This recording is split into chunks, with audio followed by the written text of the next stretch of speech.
વિદ્યાર્થી મિત્રો, હું મખદુમ હાયર સેકન્ડરી એટલે વિજ્ઞાન પ્રવાહમાં સાયન્સમાં મેથેમેટિક્સ ટીચર છું. હું આજે તમને ધોરણ 11 વિષય ગણિત એનો કોડ છે 050 પ્રકરણ 1 ગણ. તો હું તમને આજે ગણ વિશેની સમજ આપીશું. વિદ્યાર્થી મિત્રો, ધોરણ 9માં તમે ગણ વિશેનો પાયાનો ખ્યાલ મેળવીને આવ્યા છો.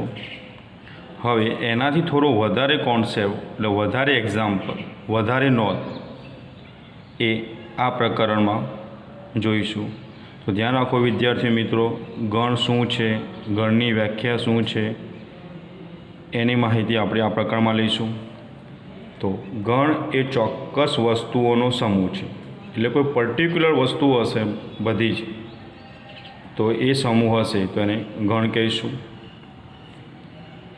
એટલે કે દાખલા તરીકે વર્ગમાં બેઠેલા વિદ્યાર્થીઓ, તો વિદ્યાર્થીઓ થયા એટલે મતલબ એક પર્ટિક્યુલર નામ થયું એટલે એનો ગણમાં સમાવેશ થશે.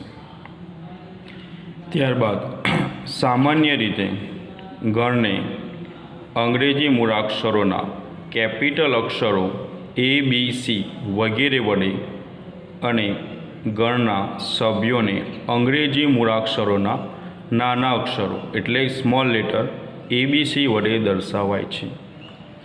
ગણને દર્શાવવા માટે બે પદ્ધતિ છે. યાદીની રીત. યાદીની રીતમાં ગણના બધા જ ઘટકોની યાદી બનાવાય છે. દાખલા તરીકે ગણ એ એને કેપિટલમાં દર્શાવીશું 1 2 3 4. પ્રથમ મુદ્દો એવું કહેવા માગે છે કે તમે આનો ક્રમ ઉલટાવી દેશો તો 1 પહેલાં 4 3 2, તો પણ એ ક્રમનું મહત્ત્વ હોતું નથી. બીજો મુદ્દો એવું કહેવા માગે છે કે ગણમાં ઘટકોનું પુનરાવર્તન કરવામાં આવતું નથી. તો એક નરેન્દ્ર શબ્દ છે, તો નરેન્દ્ર શબ્દમાં પ્રથમ N, ત્યારબાદ A, R, E, N અહીંયા ફરીથી લેવામાં નહીં આવે, કારણ કે ઘટકોનું પુનરાવર્તન કરવામાં આવતું નથી. એટલે એક ઘટક એક જ વખત લખવામાં આવે છે. ત્યારબાદ ગુણધર્મની રીત. એટલે ગણની દર્શાવવાની બે પદ્ધતિ હતી, એક યાદીની રીત, બીજી ગુણધર્મની રીત. તો ગુણધર્મની રીતમાં ગણના બધા જ ઘટકો એક સામાન્ય ગુણધર્મ ધરાવે છે અને તે ગુણધર્મ ન ધરાવતા ઘટકો તે ગણમાં હોતા નથી. દાખલા તરીકે ગણ એ 1 2 3 4 ને ગુણધર્મની રીતે લખો. એટલે ગુણધર્મ રીતે લખીશું તો એક સામાન્ય ગુણધર્મ પહેલાં તો અહીંયા કરવો પડશે. તો સામાન્ય ગુણધર્મ તમને શું જોવાય છે, શું કહેવા માગે છે, એને આધારે લખીશું. તો એ બરાબર, તો ગુણધર્મ આ રીતે લખીશું x, જ્યાં x, તો આ x બે વખત x નથી, આ xની વાત આ xમાં જ થાય છે. એ 5થી નાની પ્રાકૃતિક સંખ્યાઓ. આ 5થી નાની પ્રાકૃતિક સંખ્યાઓ એ ચોક્કસ એક સામાન્ય ગુણધર્મમાં વહેંચાઈ ગઈ, એટલે તમારે ગુણધર્મની રીતે આ રીતે દર્શાવવાનું. ઉપરનું ઉદાહરણ છે એ યાદીની રીતે છે અને એને ગુણધર્મની રીતમાં ફેરવવાનું છે આ રીતે. ત્યારબાદ વિદ્યાર્થી મિત્રો, આગળ બીજી નોંધ જોઈશું આપણે. ગણિતમાં ઉપયોગ થતા હોય તેવા કેટલાક સંખ્યા ગણો. તો તમે આ પરિચયમાં હશો કે તમને યુઝ પણ કર્યા હશે NWZ. તો પ્રથમ જોઈશું પ્રાકૃતિક સંખ્યાઓનો ગણ. એને સંકેતમાં n વડે દર્શાવીશું. વિદ્યાર્થી મિત્રો, જ્યારે શરૂઆતમાં સંખ્યાઓની શરૂઆત થઈ ત્યારે 1 2 3 એમ કાઉન્ટિંગ થતું, એટલે કાઉન્ટિંગ ગણવામાં આવ્યું. ત્યારબાદ આગળ જતાં એવું માલુમ પડ્યું કે એક વધારાનો 0નો પણ સમાવેશ થાય છે. એટલે 0ને તો પ્રાકૃતિક સંખ્યામાં મૂકી ન શકાય, એટલે એક નવો ગણ બન્યો. હવે એ ગણને નામ આપ્યું પૂર્ણ સંખ્યાઓનો ગણ, એટલે કે W. ત્યારબાદ આગળ સંખ્યાઓ ગણતા ગયા, તેમાં માઇનસવાળી સંખ્યાઓ પણ આપણને મળી. હવે માઇનસવાળી સંખ્યાઓને NWમાં તો સમાવેશ કરી શકાય નહીં. ફરીથી એક નવા ગણની શોધ, મતલબ નવો ગણ વિચારવામાં આવ્યો. એને કહેવામાં આવે છે પૂર્ણાંક સંખ્યાઓનો ગણ. તો ઝેડ બરાબર એમાં 0, 1, 2, 3 અને આ બાજુ માઇનસવાળી સંખ્યાઓ. હવે ધીરે ધીરે આગળ જતાં એવો ખ્યાલ આવ્યો કે અંશમાં હોય, છેદમાં હોય, એટલે કે આ ટાઈપની સંખ્યાઓ મળતી ગઈ. હવે આ ટાઈપની સંખ્યાઓને તો અહીંયા ગોઠવી ના શકાય NWZમાં. ત્યારે ફરીથી બીજે ગણની શોધ થઈ. એને કહેવાય છે સમય સંખ્યાઓનો ગણ. Q બરાબર x, જ્યાં x બરાબર P/Q. PQ belongs to Z. PQ ક્યાંથી લેવાના છે? ઝેડમાંથી. અને આની એક કન્ડિશન છે Q નોટ ઇક્વલ ટુ 0. તો હંમેશા Q નોટ ઇક્વલ ટુ 0 જ હોવું જોઈએ. જો આ 0 હશે તો પદ અવ્યાખ્યાયિત થઈ જશે. તો એક કન્ડિશન અહીંયા લખી છે Q નોટ ઇક્વલ ટુ 0.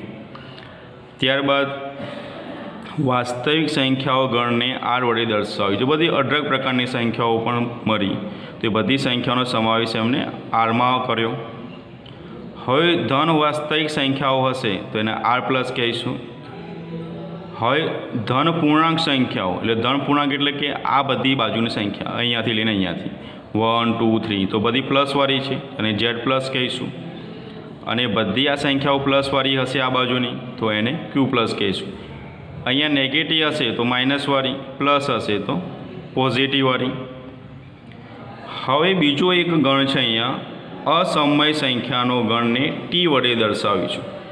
હવે નવા NCERT સિલેબસમાં આપણે એને T વાપરીએ છીએ અને જૂના સિલેબસમાં આપણને I વડે દર્શાવતા હતા. કોને? તો અસમય સંખ્યા ગણને. હવે અસમય સંખ્યામાં કઈ સંખ્યાનો સમાવેશ થશે?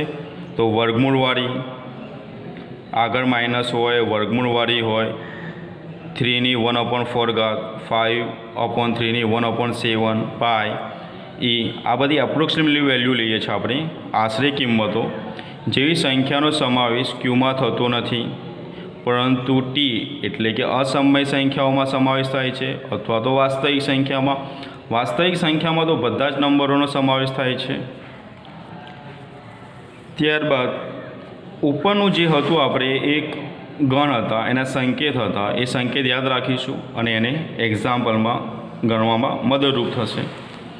હવે ત્યારબાદ વિદ્યાર્થી મિત્રો ખાલી ગણ.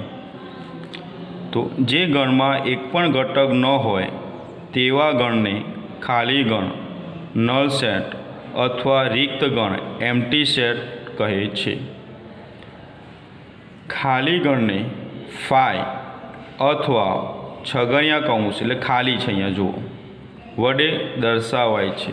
નોંધ યાદ રાખો વિદ્યાર્થી મિત્રો, છગડિયા કૌંસમાં ફાઈ હશે એ ખાલી ગણ નથી, અંદર એક ઘટક છે એટલે એકાકી ગણ ગણાશે. આ ખાલી ગણ નથી. ખાલી ગણ કેવી રીતે દર્શાવીશું? ફાઈ અથવા તો ખાલી છગડિયા કૌંસ વડે દર્શાવીશું. જો આ રીતે દર્શાવેલું હશે ખાલી ગણ તો એ ખોટું છે. ત્યારબાદ બીજી વ્યાખ્યાઓ, બીજી નોંધ સમજીશું. શાંત ગણ, અનંત ગણ. તો જે ગણમાં ખાલી હોય અથવા નિશ્ચિત ધન પૂર્ણાંકો હોય, નિશ્ચિત મતલબ કે ગણી શકાય, જેટલી સભ્ય સંખ્યા ધરાવે છે તે ગણને શાંત ગણ કહે છે. એનો મતલબ કે જે ગણી શકાય છે એને શાંત ગણ કહીશું અને શાંત ન હોય તેવા ગણને અનંત ગણ કહીએ છીએ. એનો મતલબ કે જે શાંત નથી, જે અનંત છે, એને ગણી શકાતી નથી, 1, 2, 3 એ શાંત ગણ છે. તો જેને ગણી નથી શકાતો, દાખલા તરીકે આકાશમાં રહેલા તારાઓ, સૃષ્ટિ પર રહેલા જીવોની સંખ્યા, એ બધું ગણી શકાતું નથી એટલે અને અનંત ગણ કહીશું. ત્યારબાદ અનંત ગણમાં સભ્યોની સંખ્યા સીમિત હોતી નથી. આથી અનંત ગણને યાદીની રીતે દર્શાવવા માટે તે ગણનું માળખું દર્શાવતા થોડાક સભ્યો લખી તે પહેલાંના કે પછીના સભ્યો માટે 3 ટપકા મૂકવામાં આવે છે. જેમ કે યુગ્મ પૂર્ણાંક સંખ્યાઓનો ગણ. હવે એ શું છે? અનંત ગણ છે. તો 0, 2, 4 તો અહીંયા 3 ટપકા. એ રીતે અહીંયા માઇનસમાં બી હશે. તો આ એક શું થયું? યુગ્મ પૂર્ણાંકો સંખ્યાઓનો ગણ. તેને આ રીતે અનંત છે એટલે 3 ટપકા, અહીંયા પણ 3 ટપકા. ત્યારબાદ વિદ્યાર્થી મિત્રો સમાન ગણો અને અસમાન ગણો. કોને કહીશું? જો બે ગણ એ અને બીમાં એકના એક જ ઘટકો હોય તો એ અને બીના સમાન ગણો કહેવાય છે. એટલે કે એમાં બી સરખા ઘટકો હોય, બીમાં બી સરખા ઘટકો હોય તો તેને એ બરાબર બી વડે દર્શાવાય છે. જો બે ગણ એ અને બી સમાન ગણો ન હોય, એટલે કે એમાં બી ગણના ઘટકો અલગ હોય, બીમાં પણ અલગ હોય, એનો મતલબ સરખા નથી, અસમાન છે, તો એ નોટ ઇક્વલ ટુ બી વડે દર્શાવાય છે. ત્યારબાદ વિદ્યાર્થી મિત્રો એક અગત્યની નોટ છે. જો એ સ્મોલ લેટરમાં છે અહીંયા, એ ગણ એનો સભ્ય હોય તો સંકેતમાં એ બિલોંગ્સ ટુ એ વડે દર્શાવાય છે. હવે આને કેવી રીતે વંચાય છે? તો એ બિલોંગ્સ ટુ એ. જો બી ગણ એનો સભ્ય ન હોય તો આ બી આ ગણ એનો સભ્ય ન હોય તો બી ડઝ નોટ બિલોંગ્સ ટુ એ વડે દર્શાવાય છે. હવે આ નોટ સમજવા માટે કેટલાક અહીંયા ઉદાહરણ મૂકેલા છે. હું તો એક ગણ આપ્યું છે તમને 1 2 3 4 5 6. ખાલી જગ્યામાં યોગ્ય સંકેત બિલોંગ્સ ટુ અથવા ડઝ નોટ બિલોંગ્સ ટુ મૂકો. હવે 5. હવે ગણની અંદર હશે આ 5 ગણ એમાં હશે તો બિલોંગ્સ ટુ, નહીં હોય તો ડઝ નોટ બિલોંગ્સ ટુ. તો 5 તો ગણ એમાં છે, હા, તો અહીંયા મૂકીશું એ બિલોંગ્સ ટુ એ. ત્યારબાદ 8, તો ગણ એમાં 8 છે, નથી, તો આને ડઝ નોટ બિલોંગ્સ ટુ. 0 છે, ના, તો ડઝ નોટ બિલોંગ્સ ટુ. 4 છે, હા, તો આને કહીશું બિલોંગ્સ ટુ. 2 છે, તો હા, તો આને બિલોંગ્સ ટુ. 10 છે ગણ એની અંદર, ના, તો ડઝ નોટ બિલોંગ્સ ટુ. હવે ત્યારબાદ વિદ્યાર્થી મિત્રો આના પછી આપણે સ્વાધ્યાય 1.1ની એક્સરસાઇઝ મતલબ સ્વાધ્યાયના દાખલા કરીશું. Thank you.